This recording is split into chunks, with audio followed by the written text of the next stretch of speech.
नास्यन्य संशया। इसका अनुवाद पढ़ता हूँ मैं। और जीवन के अंत में जो केवल मेरा स्मरण करते हुए शरीर का त्याग करता है वह तुरंत मेरे स्वभाव को प्राप्त करता है, इसमें रंच मात्र भी संदेह नहीं है। अगला श्लोक है यम यम वापी स्मरण भावम त्यज्यन्ते कलेवरम तम तम वैति कौन्तेय सदा तद्भावितः। हे कुंती पुत्र, शरीर त्यागते समय मनुष्य जिस जिस भाव का स्मरण करता है वह उस भाव को निश्चित रूप से प्राप्त होता है। तस्मात् सर्वेषु कालेषु माम अनुस्मरः युद्ध च मयि अर्पित मनोबुद्धि माम एवैषीय संशय। अतः भी अर्जुन, तुम्हें सदैव कृष्ण रूप में मेरा चिंतन करना चाहिए और साथ ही युद्ध करने के कर्तव्य को भी पूरा करना चाहिए। अपने कर्मों को मुझे समर्पित करके तथा अपने मन एवं बुद्धि को मुझ में स्थिर करके तुम निश्चित रूप से मुझे प्राप्त कर सकोगे। अभ्यास योग युक्तेन चेतसा नान्यगामिनः परम पुरुषम दिव्यम याति पार्थन अनुचिंतयन्।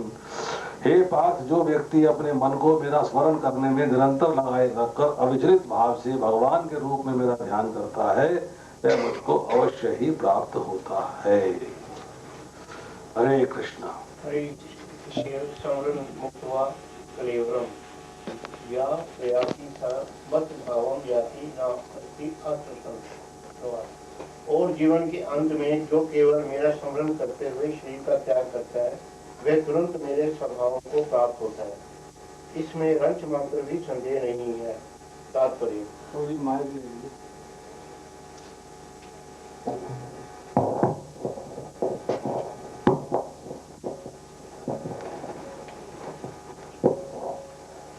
हरे कृष्ण। तात्पर्य जो कोई भी कृष्ण भावनाव्रत में अपना शरीर छोड़ता है वह तुरंत परमेश्वर के दिव्य धाम को प्राप्त होता है। इस श्लोक में स्मरण शब्द महत्वपूर्ण है। श्री कृष्ण का स्मरण उस अशुद्ध जीव से नहीं हो सकता जिसने भक्ति में रहकर कृष्ण भावनामृत का अभ्यास न किया हो। अतः मनुष्य को चाहिए कि जीवन के प्रारंभ से ही कृष्ण भावनामृत का अभ्यास करे, जिससे उसका भगवत नाम जाना निश्चित हो जाए। हरे कृष्ण। त्यागते समय मनुष्य जिस जिस भाव का स्मरण करता है वह उसी भाव को निश्चित रूप से प्राप्त होता है। तात्पर्य यहाँ पर यह बताया गया है कि मृत्यु के समय जिस तरह के मनुष्य के भाव होते हैं अगला जन्म उसी प्रकार का मिलता है। उदाहरण के लिए महाराजा भरत, जिनके मन में आखिरी समय में उनके द्वारा पाले गए हिरण का था, अगला जन्म हिरण का उनको मिला। यदि कोई दिव्य रूप से कृष्ण में लीन रहता है तो संभावना ये है कि उसका अगला शरीर दिव्य ही होगा, भौतिक नहीं। हरे कृष्ण महामंत्र द्वारा स्वभाव को सफलता पूर्वक बदला जा सकता है। हरे कृष्ण। करो, अपने कर्मों को मुझे समर्पित करो, करके मन और बुद्धि दोनों को मेरी सेवा और भक्ति में लगाओ। यानी मनुष्य भौतिक कार्यों को करते हुए भी हर कार्य ईश्वर के लिए करे, यानी भगवान को सेंटर बनाकर हर कर्म करे और निरंतर कृष्ण महामंत्र का उच्चारण करता रहे, तो उसके सभी भौतिक कलमश दूर हो जाएंगे और मनुष्य के भगवान धाम को भगवत धाम जाने को भगवत धाम को प्राप्त कर पाएगा और इसमें कोई संदेह नहीं है। संसार से मन को हटाकर परमात्मा में बार बार मन लगाने का नाम अभ्यास है और समता अर्थात परमात्मा से जुड़ने का नाम योग है। अभ्यास में मन लगने से प्रसन्नता होती है और मन ना लगने से खिन्नता होती है। चित्त या मन को अन्यगामी ना होने दे, अर्थात एक ही परमात्मा के सिवाय दूसरा कोई लक्ष्य ना हो। ऐसा चिंतन और स्मरण से ही संभव है। यदि परमात्मा का चिंतन करते हुए मनुष्य शरीर को छोड़ता है तो वह उसी परमात्मा को प्राप्त होगा। अर्जुन को भगवान अपने स्मरण किए जाने की महत्ता पर बल देते हैं। हर समय महामंत्र के जप से मनुष्य के कान, जीभ तथा मन बिजी रहते हैं। मनुष्य का ध्यान इधर उधर नहीं जाता और यह अभ्यास उसे परमेश्वर की प्रगति में मदद करता है। यहाँ पुरुषम का अर्थ भोक्ता है। भौतिक कलमश से युक्त होने के कारण जीव स्वयं को ही भोक्ता मान लेते हैं, जबकि वह भोगता नहीं है। भगवान ही अपने विभिन्न स्वरूपों और नारायण, वसुदेव आदि स्वांशों के रूप में परम भोक्ता है। मनुष्य परमेश्वर के किसी भी रूप नारायण, कृष्ण, राम आदि का निरंतर चिंतन करके व हरे कृष्ण का जाप करके भगवान का चिंतन कर सकता है। ऐसा लगातार करने से मनुष्य भौतिक कलमश से मुक्त होकर जीवन के अंत में वह भगवत नाम को जाता है। मन चंचल है, उसे भगवान कृष्ण के चिंतन में बलपूर्वक लगाने का उपाय हरे कृष्ण का जप है। इससे मन कृष्ण के चिंतन में लग सकता है। यदि हम निरंतर कृष्ण का चिंतन करते रहे तो अंतिम समय हम उनका स्मरण करते हुए शरीर छोड़ेंगे व कृष्ण के स्वभाव को ही प्राप्त होंगे। हरे कृष्ण। इस अध्याय में अर्जुन ने भगवान से प्रश्न किए हैं कि उन प्रश्नों का उत्तर देते भगवान कहते हैं कि अंत समय में अर्थात मृत्यु के समय जो जीव अर्थात मनुष्य मेरा स्मरण करते हुए शरीर का त्याग करता है वह अंत में मुझे ही प्राप्त होता है अर्थात भगवान की शरण में जाता है। इसी प्रकार दूसरे अध्याय के 51 श्लोक में भी भगवान कहते हैं कि जो ऋषि, मुनि अथवा भक्तगण भगवत भक्ति में लगे रहते हैं और अंत में जीवन मृत्यु के चक्कर से छूट जाते हैं अर्थात भगवान को प्राप्त हो जाते हैं। अतः ये प्रश्न है कि हम भगवत भक्ति कैसे प्राप्त कर सकते हैं। ये तभी संभव हो सकता है जब हमारे सभी कार्य भगवान को केंद्र में रखकर किए जाएं। निरंतर भगवान के नाम का जप करने से, हरे कृष्ण महामंत्र का जप करने से, भगवान का प्रसाद ग्रहण करने से, अपने सारे कार्य भगवान को केंद्र में रखकर करने से ही हम अंत में भगवान को याद कर सकते हैं। तभी हमें भगवत प्राप्ति का लाभ प्राप्त हो सकता है। यहाँ पर अर्जुन जो है इस अध्याय में भगवान से 7 क्वेश्चन करे। क्या क्या क्वेश्चन थे कि ब्रह्म क्या है, अध्यात्म क्या है, कार्य क्या है, कर्म क्या है, और आदिभूत क्या है, आदि दैव क्या है, और आदि यज्ञ क्या है, और मृत्यु के समय जीव आपको किस प्रकार जान सकता है। तो उसमें से 6 क्वेश्चंस के आंसर तो भगवान ने तीसरे और चौथे श्लोक में दे दिया। ब्रह्म को क्या बताया? ये ब्रह्म जो है ये जीव, सनातन और अविनाशी और दिव्य जीव जो है यही ब्रह्म है। जो जीव है मतलब आत्मा हमारी भगवान के अंश है। मामे वंशे जीव लोके जीव भूता सनातनः मना षष्ठानि इंद्रियाणि प्रकृते स्थानी कर्षति। ये जीव मेरा ही भिन्न और सनातन अंश है जो कि 6 इंद्रियों के साथ इस संसार में घोर संघर्ष कर रहा है। तो हम भगवान के जीव हैं। तो जो जीव है ये ही ब्रह्म है, ये भगवान का अंश है, ये ब्रह्म है और ये इस संसार में इस भौतिक जगत के अंदर फंसा हुआ है। ये भौतिक प्रकृति जो है, भौतिक प्रकृति क्या चीज है? ये हमारा शरीर भौतिक प्रकृति का बना हुआ है, इसके अंदर जीव फंसा हुआ है। तो जो जीव है, जो आत्मा है वो ही ब्रह्म है। कौन सी आत्मा? जो कि दिव्य है, सनातन है, हमेशा रहती है, अविनाशी है, कभी खत्म नहीं होती। और उसका स्वभाव क्या है? जीवे स्वरूप है नित्य कृष्णदास। अध्यात्म है उसका स्वभाव। यह आध्यात्मिक कार्य, आध्यात्मिक कार्य क्या है? भगवान की सेवा, ये जीव का कार्य है। तो जीव का स्वभाव क्या है? भगवान की नित्य सेवा। लेकिन जीव जब इस संसार में आता है तो अपने आप को सेवक नहीं मानता। क्या मानता है? स्वामी। क्योंकि वो मोहग्रस्त हो जाता है। किससे? प्रकृति के 3 गुणों से। प्रकृति के 3 गुण उसको जंजीरों में बांट देते हैं और वो प्रकृति की माया के भगवान की जो भौतिक प्रकृति है माया के रूप में ये इसको मोहग्रस्त कर देती है। उससे वो अपने आप को स्वामी मानने लगता है। क्योंकि ये जीव भगवान की तटस्था शक्ति है पराशक्ति, लेकिन ये तट के ऊपर बैठा हुआ है इसलिए इसको तटस्था शक्ति भी कहते हैं। क्योंकि इस जीव की पोटेंसी होती है कि ये भौतिक प्रकृति में भी आ गिर सकता है या अपनी जगह पर है, अपनी जगह पर रहता है और भगवान की भक्ति करता रहता है तो अपनी ओरिजिनल पोजीशन में है।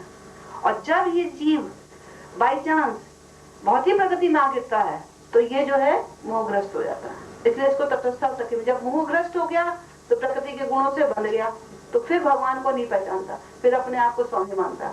लेकिन उसका शुद्ध स्वभाव क्या है? असली स्वभाव क्या है? अध्यात्म, मतलब भगवान की सेवा। तो अध्यात्म को क्या भगवान ने बताया? जीव का स्वभाव। कौन से जीव का? जो सनातन है, नित्य है, आत्मा का जो नेचुरल स्वभाव है वो है अध्यात्म। अध्यात्म मतलब भगवान की नित्य सेवा। ऐसे चीनी का स्वभाव, चीनी क्या है? मीठा।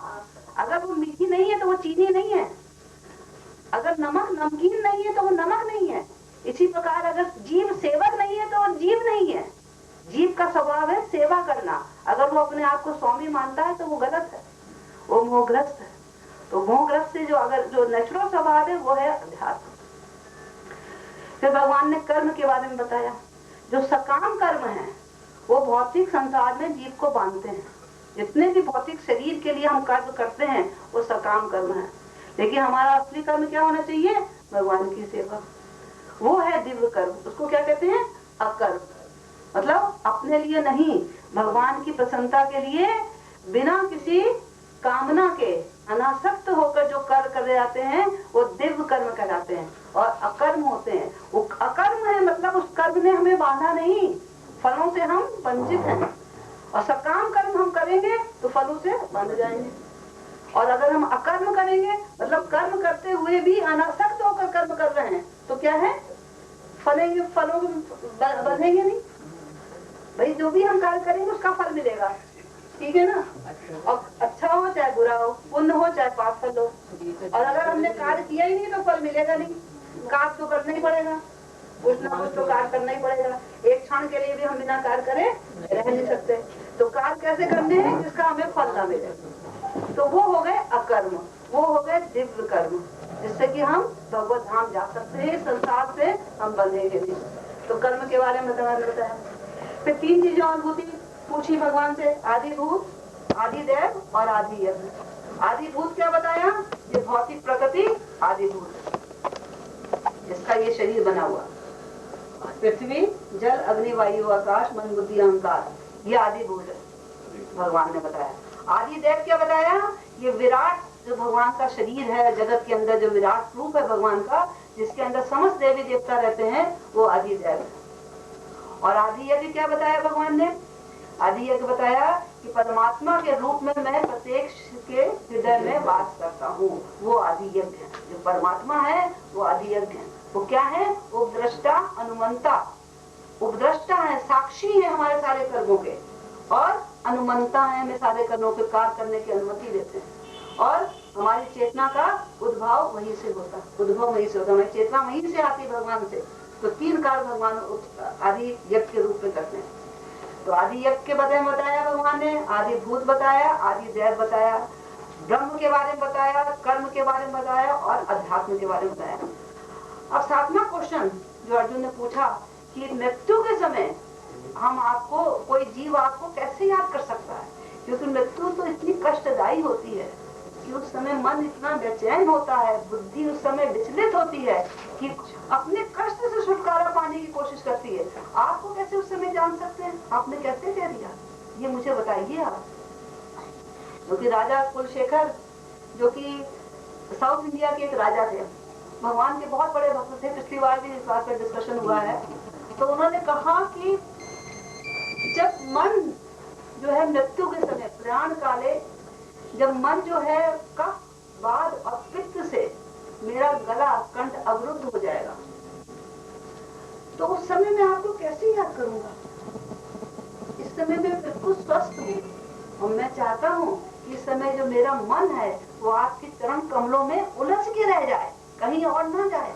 जिस प्रकार एक हंस जो है उसको कमल के पत्ते को कुरेदने में बड़ा मजा आता है, कमल के पुष्प को कुरेदता रहता है, उसकी नाल को भी, उसके पत्तों को भी, और उसकी जो नाल नीचे से तालाब के अंदर होती है उसके अंदर घुस जाता है और उलझ जाता है उसमें और काटता रहता है नाल को, उसको बड़ा आनंद आता है। कहते इसी प्रकार मेरा मन आपके चरण कमलों रूपी नाल के अंदर उलझ जाए, क्योंकि इस समय मैं स्वस्थ हूँ, मैं आपको याद कर सकता हूँ, लेकिन मृत्यु के समय मैं आपको याद नहीं कर पाऊंगा। उस समय नहीं याद कर पाऊंगा, इस समय याद कर सकता हूँ। उनका वही वाला श्लोक आता है, कृष्णा तदीय पर पंकज पंचरांतम अद्वैत में विदितम मानस राजहंस प्राण प्रयाण समय कपवाद पित्तई कंठावरोधन स्मरणम कुतः दे। श्लोक कहाँ मिलेगा? मैं बता तो नहीं हूँ, कहाँ मिलेगा? यही मिलेगा, लिख देंगे आपको। तो ये जो है कि उस समय में कैसे याद करूंगा। तो वही अर्जुन पूछ रहा है कि आपको प्राण के समय, जब प्राण मतलब जब मृत्यु होती है, उस समय मनुष्य आपको कैसे याद कर सकते हैं, वो मुझे बताइए। उसका आंसर भगवान ये 5वें श्लोक में। अब 5वें श्लोक में भगवान क्या कहते हैं? अंतकाले क्या माने, अंतकाल में क्या माँ में सिर्फ मेरे को, माँ एव, माँ मतलब मुझे, एव माने सिर्फ मेरे को ही, किसी और को नहीं। स्मरण मुक्त हुआ कलेवरम, मुझको याद करता है। स्मरण मुक्त हुआ मतलब, उक्त हुआ मतलब त्यागते हुए, कलेवरम मतलब शरीर, शरीर को त्यागते हुए जो सिर्फ मुझको याद करता है। या प्रियाति समद्भावम, याति मतलब इस प्रकार जो प्राण करता है, जो जाता है, वो मुझे मेरे भाव को याति माने प्राप्त करता है। न अत्रिय संशय, इसमें कोई संशय नहीं है कि जो अंत काल में मुझे याद करेगा, स्मरण करेगा, वो मुझे अवश्य मेरे भाव को, मेरे को प्राप्त हो जाएगा। इसमें कोई संशय नहीं, संशय मत कर इसमें। मुख से चाहे ना बोले तो ध्यान ध्यान करो, स्मरण करना, स्मरण करना। तो कला का अवरुद्ध हो गया उस समय। तुम्हें कहा स्मरण, स्मरण होता नहीं है। क्यों नहीं होता है? क्यों नहीं होता? क्योंकि मन हमारा अशुद्ध है, जीव अशुद्ध है। क्योंकि भाई मन ही अशुद्ध है।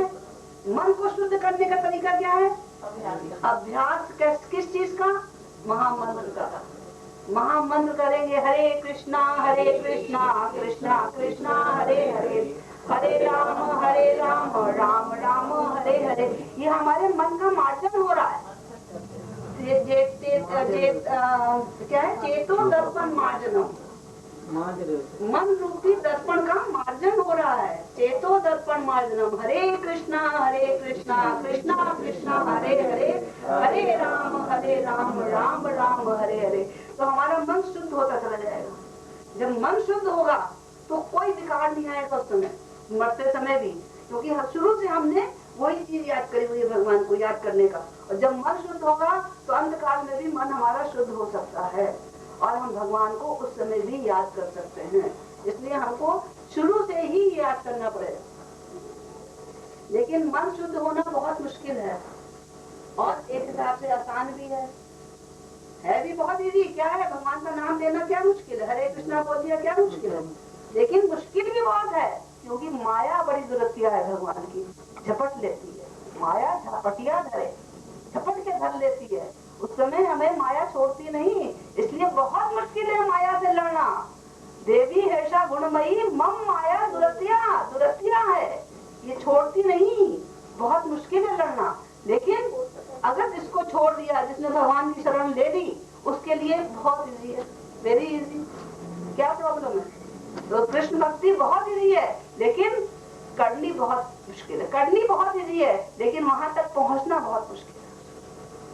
करनी बहुत इजी, वेरी वेरी इजी। क्या है? भगवान को भोग लगाओ, भगवान का स्नान करो, भगवान को कीर्तन करो, भगवान के बारे में पढ़ो, भगवान के बारे में चर्चा करो। क्या मुश्किल है?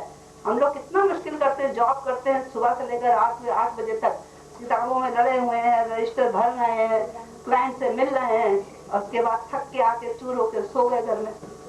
कितना मुश्किल काम हो, ये कितना इजी है, कुछ भी नहीं करना, नाचो गाओ खाओ पियो, भगवान कितना इजी। लेकिन कितना मुश्किल लगता है करना, क्योंकि हम माया से घिरे हुए हैं। इससे शक्ति भी मिलती है। मतलब एक प्रवचन में उनको बता रहे थे कि कहते हैं, जैसे पता है ना अंतकाले, कहते हैं जैसे अंतकाले करते हैं तो जैसे बिल्ली चूहे को तो पकड़ती है, मार के पकड़ती है, पर जो भक्त होता है वो इसी तरह जो काल होता है वो अपने बच्चे को बिल्ली जो प्यार से ले जाते हैं। काल क्या है? भगवान है काल का रूप। काल का रूप क्या है? भगवान। अपने बच्चे को, भगवान भक्त को काल क्या दिखता है? भगवान दिखते हैं, और जो अभक्त है उसको वो मृत्यु दिखती है।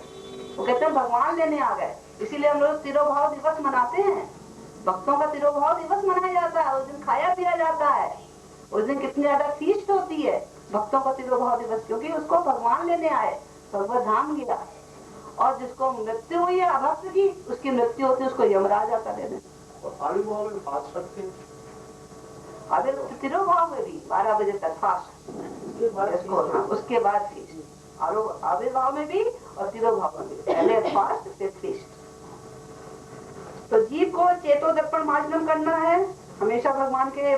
जीव प्रारंभ से ही, तब उसको अशुद्धता, उसकी भौतिक कर्म से वो शुद्ध हो जाएगा। विघ्न बाधाएं आएंगी, उसको सहो, धीरे धीरे शुद्ध हो जाएगा। शुद्ध जीव जो है अंत समय में भगवान का स्मरण कर सकता है और भगवान के धाम को जा सकता है। एक वर्ड है मेरे स्वभाव को प्राप्त करते हैं। हम क्या कहते हैं? यम यम वापिम स्मरण भावम तजेंते कलेवरम तम तमे व्यती कौनते सदा तद्भाव भाविता। अब भगवान से उन्होंने कहा कि अंतकाल में जो मेरा स्मरण करेगा वो मेरे भाग में आएगा, लेकिन जो भगवान का स्मरण नहीं करेगा वो कहाँ जाएगा?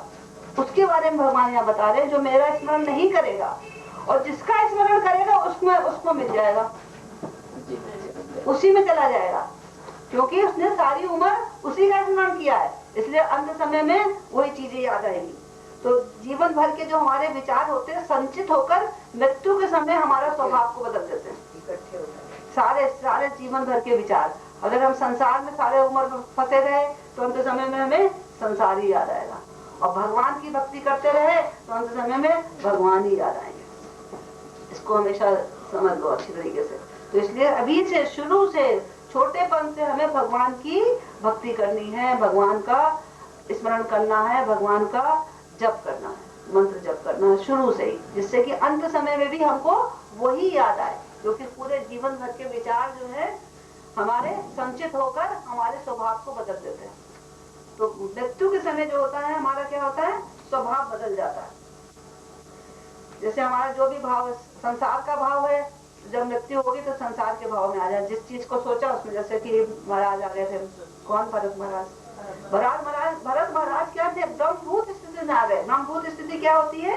जब तीनों गुणों से ऊपर हो जाते हैं, ब्रह्म को जान जाते हैं, अपने असली स्वरूप में आ गए, लेकिन अभी भक्ति में नहीं लग पाए, सेवा नहीं करी थी उन्होंने, इसलिए रजोगुण आ गया, थोड़ा सा हिरण में आसक्ति हो गई।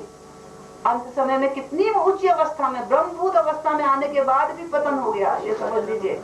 और हम लोग किस अवस्था में, जो सतोगुण में भी, सतोगुण में आने की कोशिश करते हैं। सेवा भी करेंगे भगवान की प्रत्यक्ष सेवा नहीं हुई थी ना, प्रत्यक्ष सेवा नहीं हुई, इसलिए फॉल डाउन हो गया। अगर राजा थे इसलिए थे। उनको आसक्ति हो गई थी ना, आसक्ति होगी। राजा थे, सब कुछ छोड़ दिया भगवान के लिए, जंगल में चले गए, कई साल तपस्या करी, और एक हिरण के बच्चे में थोड़ी आसक्ति हो गई, उसको पाला पोसा, उसमें आसक्ति हो गई। कहाँ राजपाट छोड़ कर आए, आसक्ति को छोड़ कर आए और यहाँ पकड़ लिए गए। और फिर उनका, लेकिन इतनी पूजा करी थी कि हिरण के भाव में भी उनको याद था कि मुझे कैसे फॉल डाउन हुआ, मैं कहाँ से राजा था और इतना ब्रह्मभूत अवस्था में पहुंच गया, ब्रह्मनिष्ठ हो गया था, और भगवान मिलने में थोड़ी सी कसर रह गई थी और मेरा फॉल डाउन हो गया। तो क्या करते थे? ऋषियों के आश्रम के चारों तरफ घूमते थे, उनका ही उच्चिष्ट खाते थे। तो अगला जन्म फिर सीधे हिरण से और आगे नहीं बढ़े, हिरण से सीधे ब्राह्मण योनि में आए, फिर एक चांस मिला, फिर उन्होंने भक्ति करी, भगवान की सेवा करी, फिर जाके उनका सेवा नहीं करी, पर सेवा क्या? भगवान की प्रत्यक्ष सेवा। जब तक आप सेवक के रूप में काम नहीं करोगे, आगे रहने लगे,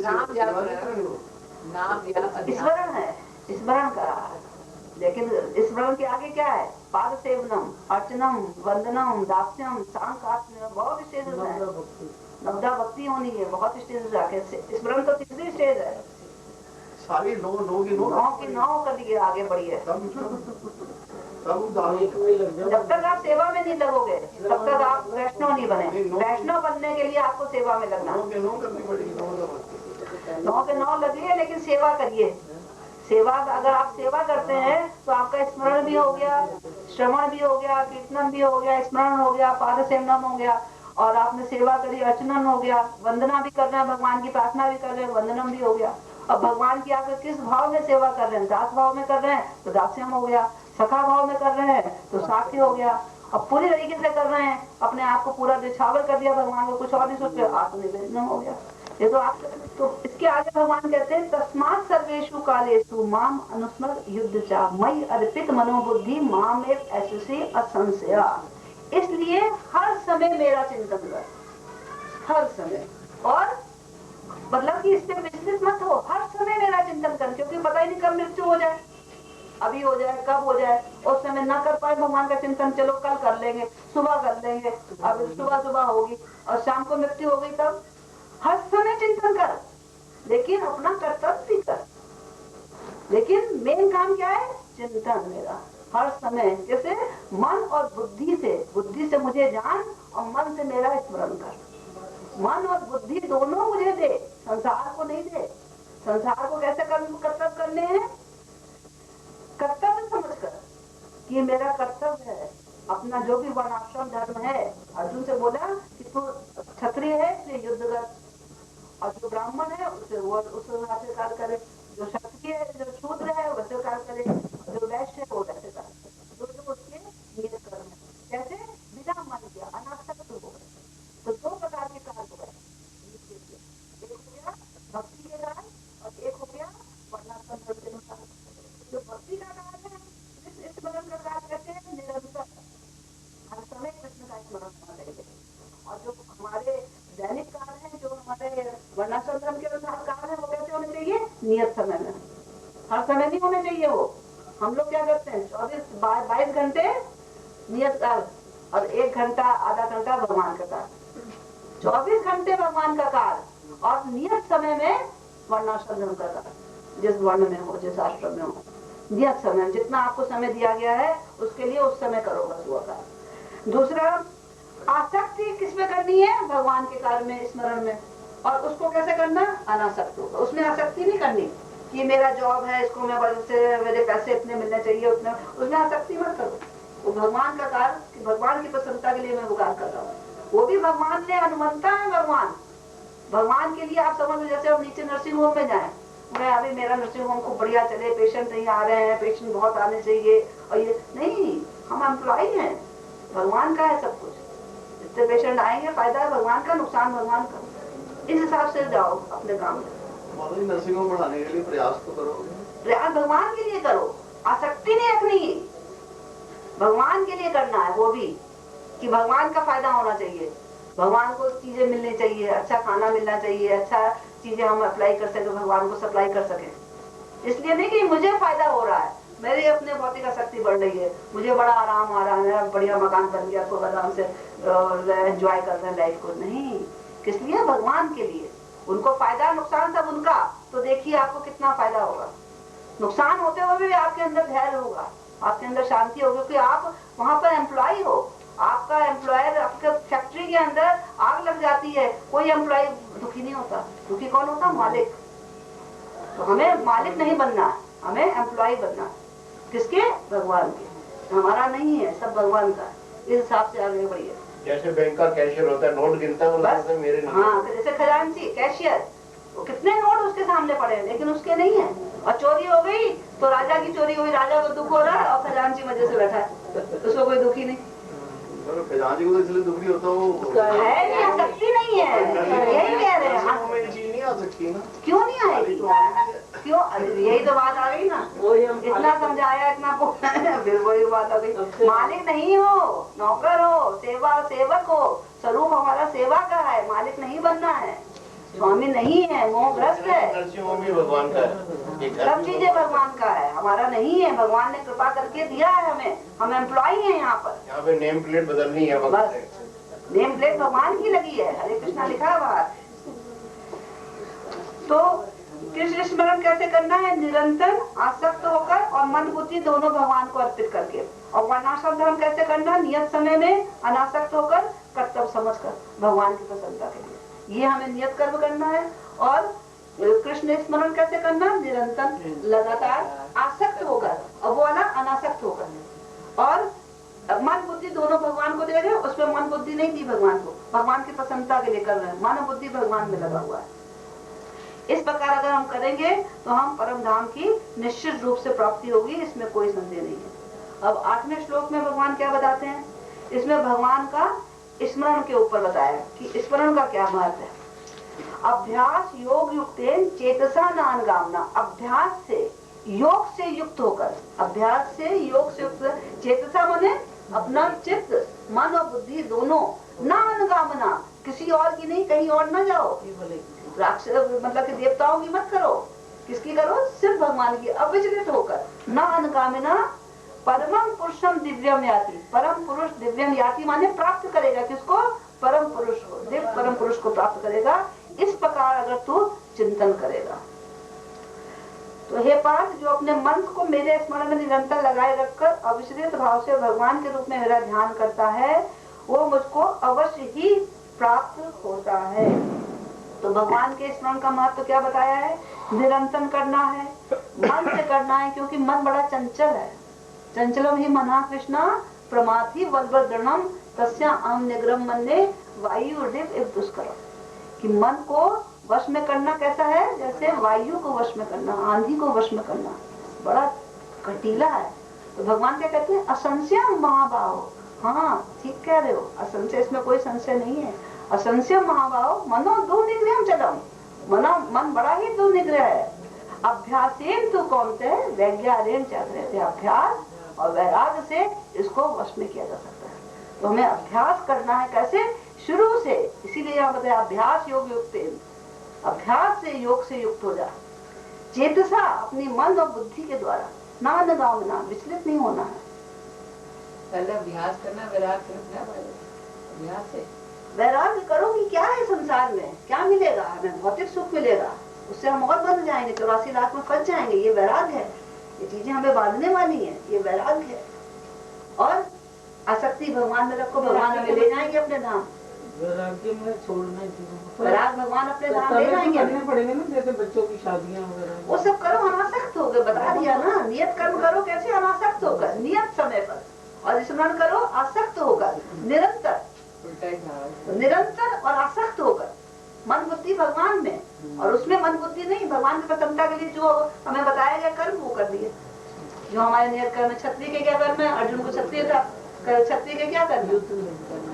शौर्यम तेजो रति दाक्षम युद्धे च अपलायनम दानम ईश्वर भावसा सात्रम घन स्वभाव। ये क्षत्रिय के कर्म बताए भगवान ने 18वें अध्याय में। जो जो उसके कर्म है वो कर्म, लेकिन कैसे? अनासक्त होकर, नियत समय में, कर्तव्य समझकर, मन बुद्धि भगवान में लगाते हुए कि भगवान ने कहा ये कर्म करो, इसलिए मैं वो कर्म करूँ। नियत समय से क्या मतलब है? जिस समय उसका जरूरत है, युद्ध की जब जरूरत है युद्ध कर, जब तुझे अपने रक्षा की जरूरत है उस समय रक्षा कर, देशवासियों को किसी चीज की जरूरत है उस समय उनको वो दे, लेकिन अनासक्त होकर। ये नहीं कि मैं दे रहा हूँ और मुझे लाऊं, मैं ये दे दूं, इससे ये ले लूं, कर ले लूं, जो टैक्स वगैरह ले लेते थे, उसमें आसक्ति नहीं करनी। तो भगवान का स्मरण निरंतर मन से, अविचलित भाव से, किसी और का नहीं। हरे कृष्ण मंत्र के द्वारा क्या होता है? कान, जीव और मन तीनों व्यस्त रहते हैं, बिजी रहते हैं। कान, जीव और मन, तीन इंद्रियां आपकी बिजी हैं। तो भौतिक कर्म से धीरे धीरे शुद्ध हो जाओगे। भौतिक कर्म से शुद्ध हो गए तो क्या होगा? अंत समय भगवान याद आएंगे। अंत समय भगवान याद आएंगे तो क्या होगा? भगवत धाम की प्राप्ति हो जाएगी, सीधे वहीं चले जाएंगे। तो मन बड़ा चंचल है, इसलिए बल पूर्वक मन को वश में करना, बल पूर्वक, बल लगाना है। जहाँ जाए वहीं से खींचो, फिर जाएगा फिर खींचो, फिर जाएगा फिर खींचो, बार बार करना पड़ेगा, अभ्यास करना पड़ेगा। और उससे क्या होगा? ये शरीर जो हमारा मनुष्य शरीर हमें मिला हुआ, ये क्या है? ये भगवत धाम जाने का द्वार है। भगवत धाम इसी शरीर से जा सकते हैं और किसी शरीर से नहीं। इसको वेस्ट मत करो, व्यर्थ में मत जाने दो। कैसे जाना है? इसी शरीर से। मनुष्य शरीर मिला है बड़ी मुश्किल से, भगवान की कृपा हुई है। बड़े भाग मानुष तन बाबा, बड़े भाग्य है। देवता लोग भी सुर दुर्लभ है ये, मतलब देवताओं के लिए भी ये दुर्लभ है मनुष्य शरीर। देवता के शरीर से हम भगवान के धाम नहीं जा सकते। भगवान के धाम के लिए देवताओं को भी मनुष्य शरीर पाना पड़ेगा, कर्म करना पड़ेगा, तब जाएंगे। तो बड़े मुश्किल से ये मनुष्य शरीर मिला है, इसको वेस्ट नहीं करना। बड़े भाग मानुष तन बाबा, सुर दुर्लभ सब ग्रंथन गावा। देवता तुम्हारे से सुपीरियर नहीं है। ये मनुष्य शरीर व्यर्थ नहीं करिए। बुद्धि से भगवान की समझकर, बुद्धि से भगवान को समझकर मन से निरंतर स्मरण करो, जिस प्रकार की गोपियों ने किया। गोपियों ने कैसे घर का कार्य कैसे करती थी? बड़ी शरीर अच्छी तरीके से कि किसी को शक ना हो मैं जाऊंगी भगवान के धाम, भगवान के पास में मिलने जा रही हूँ, किसी को शक ना हो। बड़ी अच्छी तरीके से कार्य करती थी, लेकिन मन और बुद्धि हर समय भगवान में। वैसे रहना है तब भगवान धाम जा पाओगे, वैसे रहना है। और हम लोग अभी कहते हैं आप चले गए, वहां चले गए, कहाँ कीर्तन में जाएं, टाइम ही नहीं मिला, शादी है आज, वहां जाना, आज पार्टी थी वहां जाना। लेकिन मन बुद्धि किस समय लगानी है? सिर्फ इसमें कीर्तन में लगाओ, भगवान को कैसे मिले, सत्संग में जाओ, कहीं भी सत्संग हो छोड़ो मत उसको। तो प्रत्येक वस्तु के अंदर अगर भगवान का दर्शन करेंगे तो हर समय निरंतर भगवान का स्मरण होता रहेगा। जब भगवान का हर समय नियंत्रण होता रहेगा तो जो भी हम कार्य कर रहे हैं भौतिक शरीर को चलाने के लिए या भौतिक संसार को चलने के लिए, वो सब अपने आप ही निष्काम भाव से बिना आसक्ति के करते जाओ, उसका कोई फल मिलने वाला नहीं है। ऐसे रखो कार्य को कि हमें इसका कोई फल नहीं चाहिए, कोई फल हमें नहीं लेना इसका, और ऐसे अनासक्त होकर कार्य करो और आसक्ति भगवान में लगाओ। इस प्रकार धीमे धीमे जो है अपने आप अंत समय में क्या होगा, चित्त मार्जन हो जाएगा और भगवान अंत समय याद आएंगे। जब एक बार याद आ गए भगवान तो स्मरण जाना ही भगवत धाम। हरे कृष्ण। उन्होंने उससे कहा तेरे को कल दूंगा, आज नहीं दूंगा। तो भीम ने नगाड़े बजा दिए। इन्होंने मृत्यु पर विजय प्राप्त कर ली है, इनको मालूम है कि मैं कल तक जिंदा रहूंगा। आपको गारंटी है जवानी आएगी? गारंटी है? फिर आप 100 सवाल क्यों कर रहे हो?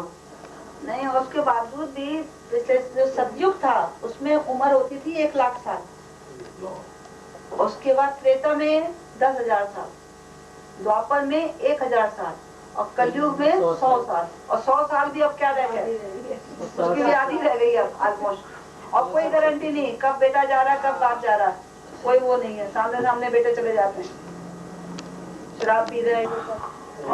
5 मिनट है तो 5 मिनट में समाप्त किया जाए। 5वें श्लोक के अंदर सारी चर्चा हो गई है। कहा जा रहा है जीवन के अंत में जो केवल मेरा स्मरण करते हुए शरीर को त्याग करता है वो तुरंत मेरे स्वभाव को प्राप्त हो जाता है। प्रश्न आया था कि स्वभाव क्या है। अगले श्लोक में फिर ये चर्चा आ रही है शरीर त्यागते समय मनुष्य जिस भाव का स्मरण करता है वो भाव क्या है और ये स्वभाव क्या है, दोनों में क्या अंतर है, इसको समझना आवश्यक है। उसी भाव को निश्चित रूप से प्राप्त हो जाता है। स्वभाव का अर्थ यह है कि भगवान किस रूप में आपके समक्ष उपलब्ध है, उस रूप की आपने जब चर्चा करेंगे तो उसी भाव को प्राप्त हो जाएंगे। पर भगवान का अपना भाव क्या है? शास्त्र कहता है, प्रभुपाद जी यहाँ परपट में लिखते हैं, इससे उसे कृष्ण के दिव्य स्वभाव को प्राप्त करने में सहायता मिलेगी। यदि कोई दिव्य स्वरूप से कृष्ण की सेवा में लीन रहता है तो उसका अगला शरीर दिव्य आध्यात्मिक ही होगा, भौतिक नहीं। भगवान का स्वभाव है सच्चिदानंद। सच्चिदानंद क्यों सच्चिदानंद कहा गया है? ब्रह्म क्यों नहीं बोला, परमात्मा क्यों नहीं बोला? सारे श्लोकों को जरा कोरिलेट करिए। यहाँ भगवान कह रहे हैं अंत काले च मामेव। माम का अर्थ क्या है? मेरा। मेरा मतलब साकार स्वरूप, सगुण साकार स्वरूप, अर्थात उस रूप की चर्चा हो रही है जिसको भगवान ने 7वें अध्याय के पहले श्लोक में समग्र रूप की चर्चा करी है। क्या चर्चा हुई है? 7वें अध्याय के पहले श्लोक के अंदर जो है भगवान कह रहे हैं असंशयम समग्रम माम, मतलब मेरा जो रूप है समग्र रूप, जो ब्रह्म है और जो परमात्मा है वो समग्र नहीं है, एक सत्य है, एक सच्चित है और सच्चित आनंद है। तो समग्र रूप है सच्चिदानंद स्वरूप। तो यहाँ भगवान के जो कह रहे हैं माम अर्थात मेरे समग्र रूप की ध्यान करता है। ध्यान करना है तो भगवान के सगुण साकार स्वरूप का ध्यान करना है, उसका स्मरण करना है, ना कि भगवान के निर्गुण निराकार रूप का स्मरण करना है। क्यों? अगर आपने निर्गुण निराकार स्वरूप का स्मरण किया है तो ब्रह्म ज्योति तक जाओगे, भगवान के धाम नहीं जा सकते। भगवान के भाव को प्राप्त आप याद तो करो निर्गुण निराकार स्वरूप को और प्राप्त हो जाओ सगुण साकार स्वरूप को, वो नहीं हो सकता। जैसे स्वरूप का ध्यान करोगे उसी भाव को प्राप्त करोगे। तो भगवान का जो स्व मीन्स मेरा भाव, मतलब मेरा जो स्वरूप है वो क्या है? वो है सच्चिदानंद स्वरूप, अर्थात सगुण साकार स्वरूप। इसके बाद यहाँ थोड़ी सी चर्चा आती है 2 मिनट की कि किस किस भाव का स्मरण। जैसे पहले चर्चा हुई, कोई अपने लास्ट मिनट के ऊपर अपने धन का स्मरण करता है, अपनी building, farm house, bungalow, car का स्मरण करता है, या किसी अपने पशु पक्षी का स्मरण करता है, तो उसी के भाव को प्राप्त होता है। इसका मतलब है मकान का स्मरण किया तो मकान बन जाएगा। 1000 के नोट दिखाई दे रहे हैं, आखिरी समय स्मरण करो 1000 का नोट बन जाएगा, क्या बनेगा? इसका मतलब ये है कि उसको उस अगली योनि के अंदर, योनि कैसे प्राप्त होगी ये भगवान बता रहे हैं। यहां भी चर्चा इसी बात की हो रही है कि शरीर त्यागते समय मनुष्य जिस जिस भाव का स्मरण करता है। आप सतोगुण में हैं तो कैसा भाव आएगा आपके मन के अंदर? सतोगुण का। भगवान 13वें अध्याय के 22वें श्लोक में कहते हैं, इस प्रकार जीव, पेज नंबर 436 है, इस प्रकार जीव प्रकृति के तीनों गुणों का भोग करता हुआ प्रकृति में ही जीवन बिताता है। यह प्रकृति के साथ उसकी संगति के कारण है, इससे उसे उत्तम तथा अधम योनियां मिलती रहती हैं। और फिर 14वें अध्याय के अंदर चर्चा करते हैं 18वें श्लोक में, सतोगुणी व्यक्ति क्रमशः उच्च लोगों के ऊपर जाते हैं, रजोगुणी इसी पृथ्वी पर रह जाते हैं, और अत्यंत गर्भित तमोगुण में स्थित है वे नीचे के नरक लोकों में जाते हैं। एक व्यक्ति जीवन भर तमोगुण में रहा, अब तमोगुण के अंदर जो है सारे गलत कार्य किए उसने, अब मृत्यु के समय भी तमोगुणी वस्तुओं का स्मरण कर रहा है, तमोगुणी भाव आ रहे हैं, तो क्या होगा? निम्न लोकों में चला जाएगा, उसी भाव में चला जाएगा। एक व्यक्ति सतोगुण में रहा तो सतोगुण का स्मरण कर, सतोगुण की वस्तुएं हैं, सतोगुण के कार्य जो हैं उनका स्मरण करते हुए, उस भाव का स्मरण करते हुए उच्च लोकों में चला जाएगा। रजोगुण में रहेगा, रजोगुण में चला जाएगा। परंतु यहाँ भगवान ने जो है एक बात क्लियर कही, निश्चित रूप से मुझे प्राप्त होता है। निश्चित रूप का मतलब यह है, अगर एक व्यक्ति सारा जीवन तमोगुण में रहा है किंतु अंत में आके मेरा स्मरण कर लेता है, मुझको पुकार लेता है, तो मेरे भाव को प्राप्त होता है। He will get it. ये जो शब्द है यहाँ पर, उस भाव को निश्चित रूप से प्राप्त होता है। अगर आपने जड़ वस्तुओं का चिंतन किया है तो आप कोई ऐसा स्वरूप प्राप्त करेंगे जहां पर वो जड़ वस्तुएं आपके आसपास होंगी। जैसे कि आपने जो है धन का स्मरण किया है लास्ट मिनट के ऊपर, तो आपको एक योनि प्राप्त हो गई जहां आप धन के चारों तरफ हैं, सांप बन गया, बैंक के कैशियर हो गए, बैंक के कैशियर बन गए। वो डिपेंड करता है उस वक्त और कौन सा गुण आपके साथ था। रजोगुण में होंगे तब तो बनेगा। रजोगुण में थे और साथ में जो है आपने ये भाव रखा है तो मनुष्य बने, और साथ में धन आपके चारों तरफ है, धन आपको मिलेगा, धन आपके साथ रहेंगे। तो भगवान कहते हैं जिस जिस भाव में मेरा स्मरण करता है उस भाव को निश्चित रूप से प्राप्त होता है। फिर यहाँ पे चर्चा हुई है कि तस्मात् सर्वेषु कालेषु, 6ठे श्लोक की चर्चा करते हैं, बोलते हैं तम तम वैति कौन्तेय सदा तद भाव भाविता। सदा मतलब उस भाव में सदा रहेगा, सदा मीन्स सदैव, तब उस भाव का स्मरण कर पाएगा, नहीं तो नहीं कर पाएगा। मतलब अगर आप जो है सोचें कि मैंने चलो ठीक है मैं तमोगुण में रहता हूं और फिर मैं सडनली जो है जब मरने लगूंगा तो भगवान को स्मरण कर लूंगा, क्योंकि सदा उस भाव में नहीं थे इसलिए आप उस भाव का स्मरण नहीं कर पाए। उसके अगर बच्चे उसको हरे कृष्ण गाना शुरू कर दें, बच्चे भी तभी आएंगे ना भाव में। आप ना हाइपोथेटिकल बातें करते हो, खुद ही नहीं है तो खुद नहीं है तो बच्चे कहाँ से बच्चे कहाँ से कर लेंगे? घर का माहौल ही नहीं होगा तो आप ना इम्प्रैक्टिकल सी बात कर देते हो।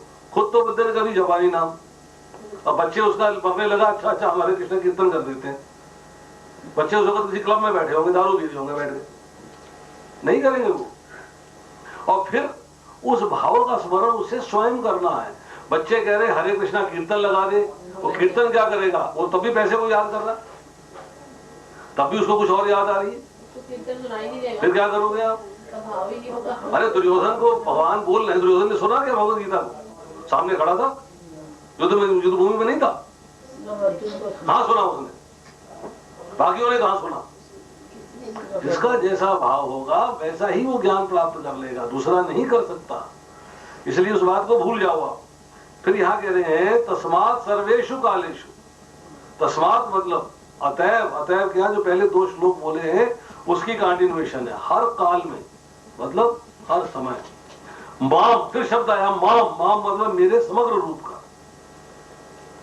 हर वक्त मेरे समग्र रूप का अर्थात मेरे सच्चिदानंदमय स्वरूप का स्मरण करना है। और स्मरण करना भी जो है कई तरीके से होता है। मुझे याद आ गया भगवान है, अच्छा याद कर लेता हूँ, स्मरण कर लेता हूँ।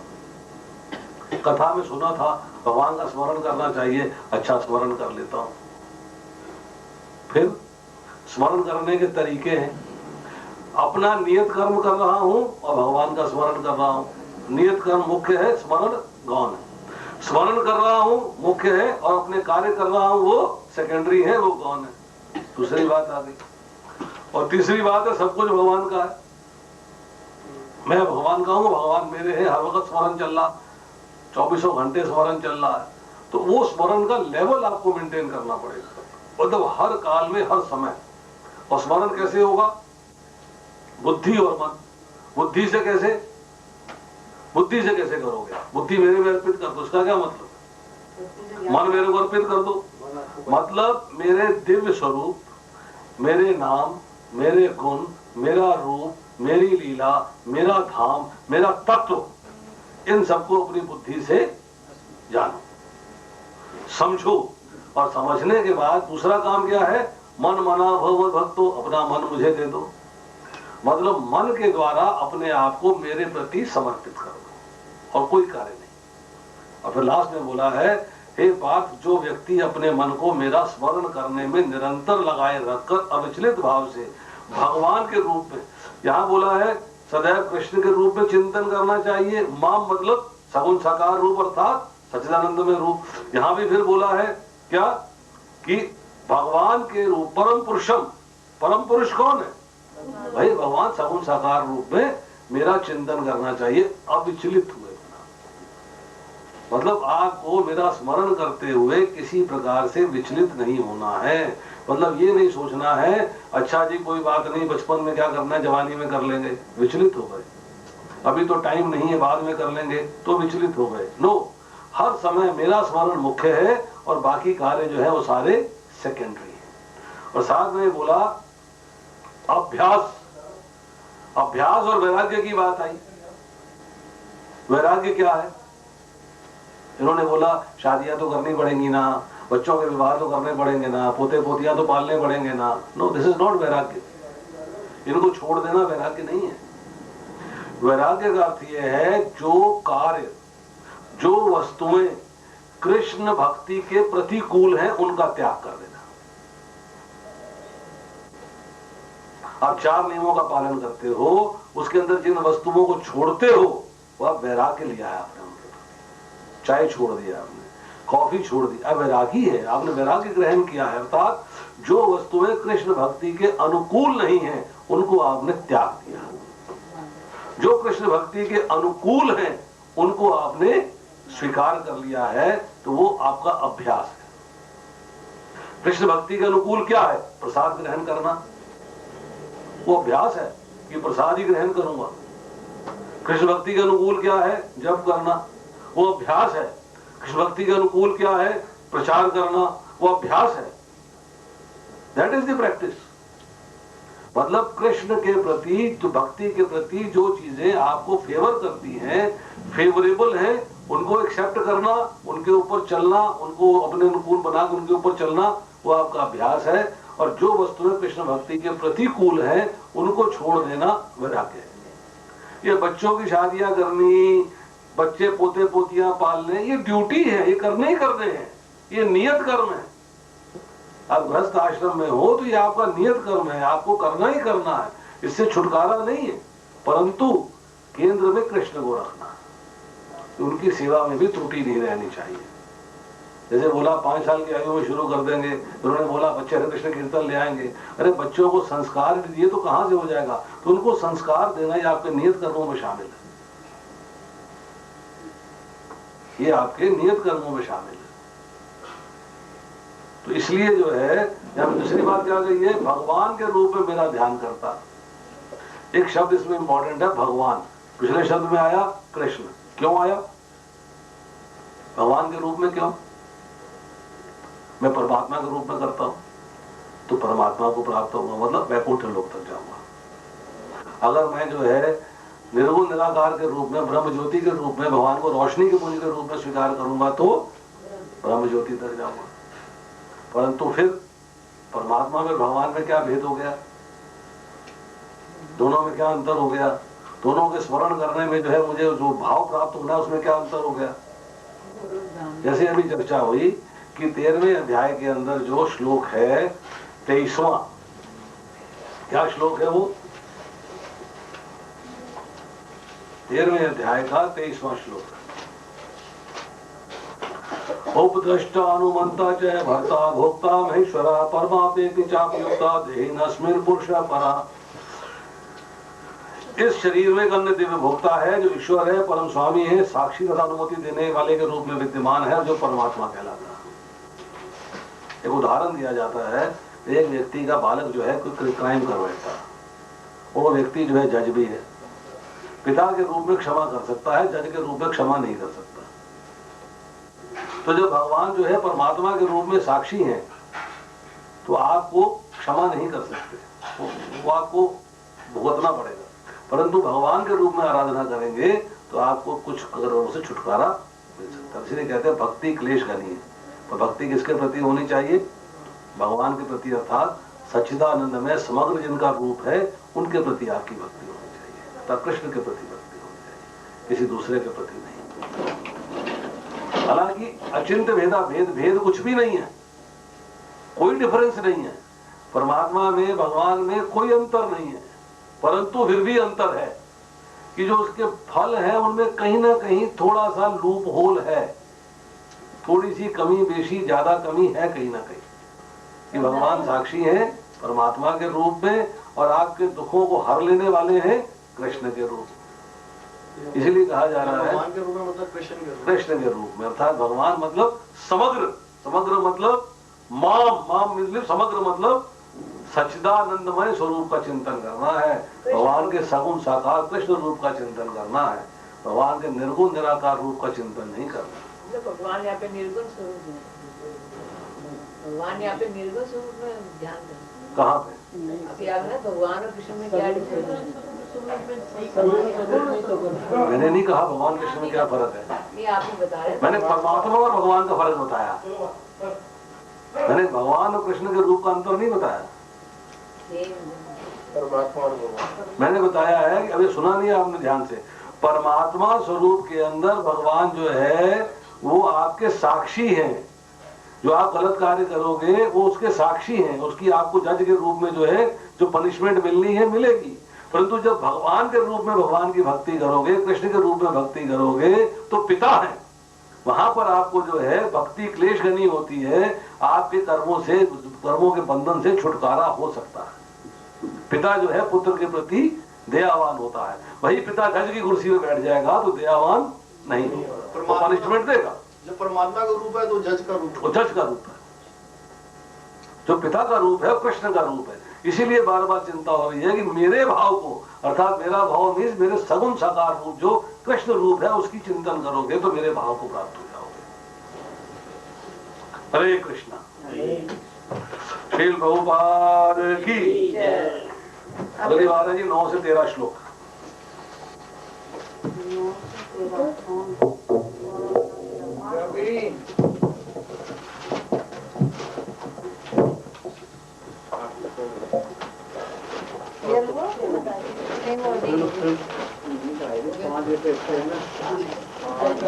हेलो